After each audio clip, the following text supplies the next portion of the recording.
So hey guys, this is Naveen. ఈరోజు thumbnail చూశారు కదా. సో మ్యాటర్ ఏంటంటే ఈరోజు మనకు బాడీ బిల్డింగ్ కాంపిటీషన్ ఉందన్నమాట. ఐసీఎన్, ఐ కంప్లీట్ న్యాచురల్ అనేది దాని పేరు మర్చిపోయినా. ఎస్ఆర్ కన్వెన్షన్ హాల్ శంషాబాద్లో ఉందన్నమాట. సో ఇప్పుడు టైం వచ్చేసి 10:30 మార్నింగ్ అవుతుంది. 11:30 కల్లా మనం అక్కడ రీచ్ అయిపోవాలన్నమాట. సో 11:30కి మన వాళ్ళందరూ స్టేజ్ మీద దిగుతారనమాట, మెయిన్ వాళ్ళు. సో నైట్ డ్యూటీ కంప్లీట్ చేసుకొని నేను ఇప్పుడే వచ్చాను. సో బ్రేక్ఫాస్ట్ చేసేసి బయలుదేరుతున్నాను అనమాట. మరి సో ట్రాఫిక్ లేకపోతే తొందరగా రీచ్ అయిపోతాం. చాలా. సో యాక్చువల్లీ ఈరోజు నాతో పాటు నా ఫ్రెండ్ రావాల్సింది, బట్ దరిద్రుడు హ్యాండ్ ఇచ్చిండు అనమాట. సో అందుకని చెప్పేసి బట్ ఎక్కడికైనా వెళ్ళాలి, ఏమైనా చేయాలనుకుంటే మనం ఆగం కదా, ఒక్కనే వచ్చేసినాను అనమాట. సో ఈ ఎండలో ఎండి ఆవిరి అవ్వడం కంటే ఒక కోకోనట్ వాటర్ తాగి బయలుదేరడం బెటర్ అనిపించింది. సో ఆగేసి ఒక కోకోనట్ వాటర్ కొట్టేసి నేను స్టార్ట్ అయిపోయాను అనమాట. సో మొత్తానికి రీచ్ అవ్వగానే మన నవీన్ గోల్డెన్ బాయ్ అనేది ఎంట్రీ ఇచ్చాడు అనమాట, విఐపి రేంజ్లో. లోని ఫిట్ వాట్సాప్ బ్రో అయితే నేను కలిసాను అనమాట. సో ఆయనకి షేక్ హ్యాండ్ ఇచ్చేసి ఆల్ ది బెస్ట్ చెప్పేసి అట్లా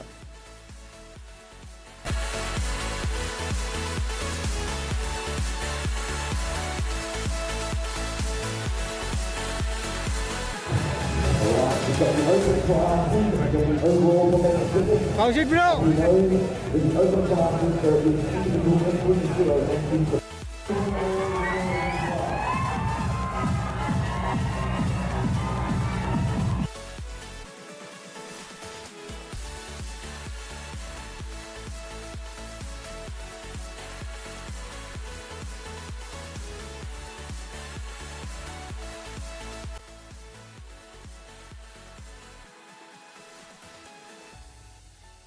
ఇప్పటికే 4 PM అయిందనమాట. సో నాకు అసలు ఓపిక లేదు, ఇంకా ఆకలి అవుతుంది కాబట్టి మళ్ళీ నైట్ డ్యూటీకి నేను వెళ్ళాలి ఈరోజు కాబట్టి నేను రిటర్న్ అయిపోయాను అనమాట తొందరగా. కుక్ చేసుకునే ఓపిక లేదు కాబట్టి వచ్చేదారిలో ఒక బిర్యానీ, ఒక డైట్ కోక్ అయితే తెచ్చుకొని వాంచి పడేసా. దీంతోనే ప్రాణం పోయిందిరా అనుకుంటే పోయిన ప్రాణాన్ని మళ్ళీ లేపి మరీ రెండోసారి ప్రాణం తీస్తుంది. అదే నా హారబుల్ నైట్ షిఫ్ట్స్. సో పడుకుండా ఉంటే నిద్ర రాదు, నిద్రపోతేనేమో లేయలేను, కళ్ళు మంట. ఎందుకురా నీకు ఈ కష్టం ఇదంతా అంటే అంతే, కొన్నిటికి మన దగ్గర ఆన్సర్లు ఉండవు అన్నమాట. జస్ట్ వెళ్ళిపోవడమే. నెక్స్ట్ వీడియోలో మళ్ళీ కలుద్దాం. అంతవరకు లైక్ చేయి, సబ్స్క్రైబ్ చేయి, సపోర్ట్ చేయి. బాయ్.